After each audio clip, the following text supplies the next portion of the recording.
celebrating 40 years of history at the Crucible. Well, an opportunity to have a quick chat with Mark Allen after that funny old match against Jimmy Robertson. It was a great effort from Jimmy. He made you work hard for that. He did. I felt like Jimmy played the better snooker. I said that to him at the end. I felt he deserved to win, so it makes a nice change for me to be on the right end of those type of matches, because a number of times here lately I've felt like I've played the better snooker in matches and lost. So yeah, take the positives.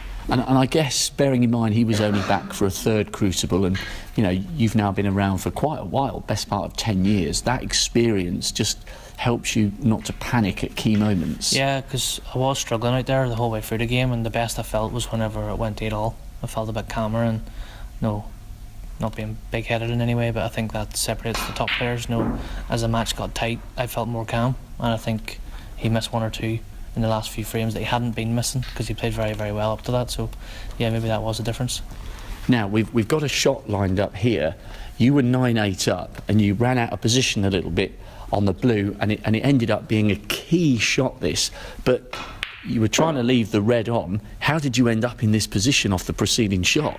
Well, as you've seen from the whole match, I didn't play very well. That's why I landed there. I had a relatively straightforward shot on the blue. It was pretty straight, but I knew I could force it enough to get on this red in the middle. I didn't pot the blue in the right part of the pocket, so I came off too straight. I was actually very fortunate to cannon the red and still have a shot at the other red. I could probably just see enough of the white, but the problem was with this shot that I couldn't play a good safety, because there was a plant at the bottom of the pack with these two reds, and I knew if I played any sort of safety I could get this red onto it, so it sort of made my mind up that I had to go for this red, and fortunate enough that I knew I could only leave it. I couldn't really leave anything else from there, so I was quite fortunate, but it was a shot I needed to cue very well, and any sort of right hand side you hit it thick and you probably bring the red out as well. So yeah, I just committed to the shot. I tried to be a bit more aggressive in the last few frames, and lucky enough it went in. Potted the black, had the plant the next shot that opened the reds up, and obviously went on to make 97 to win the match. Yeah, it seemed as though from that moment onwards the frame and therefore the match was yours. But how difficult is it? Just explain for maybe club players who might be watching this, any tips you've got. How tough is it to play with enough accuracy on the cue ball when you can see so little of it away from the red? As I say, I was very fortunate to be able to get sort of centre of the white. These shots are so easy to flick a little bit right hand side on and hit these thick. But because of where the red was, I knew I couldn't do that. The only way I was ever missing this was thin. I'm missing it thin. I wasn't really leaving anything on, bar the red I'm going for. So yeah, it was still a good shot to play, but I was very, very fortunate to have as much of the white that I aimed for. I just had to commit to where I was hitting on the white and just try and stay still on the shot that you teach at the basic level. And yeah, I was lucky enough it went in, because I knew once that went in I would have the plant to open the reds the next shot, and then it sort of opened up the whole game and match. Right, okay. It's a great description. No pressure this time. Got Neil Robertson knocking up. He'd be the only one to notice whether you get it this time or not. Let's see if you can recreate this moment of magic. I don't even need to get it here, because I got it when it mattered, and that's correct. Really, he's getting his excuses in early here, the pistol.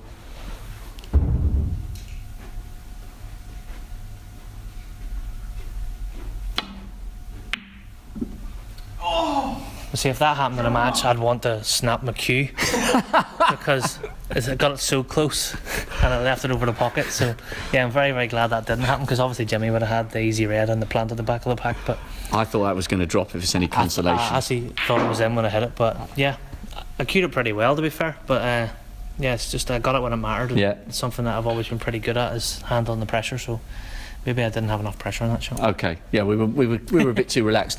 And just finally, there are some fantastic second round matches to come.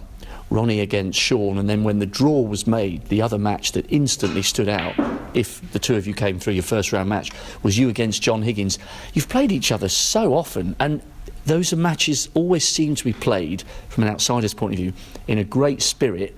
And you've had some really good ding-dongs with both of you on different occasions coming out on top at key moments of tournaments. It's going to be a cracker, that one. Yeah, it's a match I always look forward to with John. It sort of takes the unknown out, because you know you have to play well.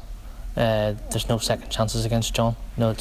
Even John's B game's good enough to win tournaments, so you know you have to perform, and he seems to bring the best out of me. I've got a reasonably good record, probably for how much we've played. I don't think many people would have as good a record against John as I have. So, but it's all on the day. Like John's shown already this season, he's beat me twice in big tournaments, as well as I've had a few wins this season too, but he's beat me a few times in the big ones, so yeah, he'll know that he's more than capable of winning the match as I do. But it should be a good match for the neutral. It'll be quite high scoring, probably quite aggressive style of play from both of us, but hopefully we can put on a show. Well, we're certainly looking forward to it. Good luck in that one. Thanks.